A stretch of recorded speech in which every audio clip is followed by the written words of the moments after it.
One of the things we're doing at Fidelity is really focusing on what we refer to as global. Scaling globally where we can, but never forgetting to understand that our clients are local and that what we deliver to them has to resonate with them on a local level. I think what we're experiencing now and probably for the next year is a pullback in the thought of a global economy. And while the markets are incredibly interconnected, I think because of a lot of the political issues that governments are facing, the rise of populism, there will be some disconnect between the performance of certain economies until we can get through this new normal. I think when you look at the really big new players in the technology world, you look at Uber, Amazon, Google, whoever, you would say that global organisations are definitely not on the decline. They're growing extremely quickly.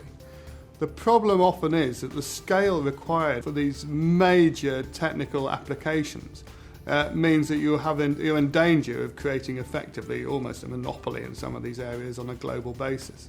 That's forcing a reaction, I'm sure, in many areas of society who aren't benefiting from some of these changes. And that's what we're seeing coming through in some of the more recent elections. That will, to some extent, then cause trade barriers to be put in place and more localism. When I think about global organisations, I think there's a big opportunity for certain segments of the market to be global.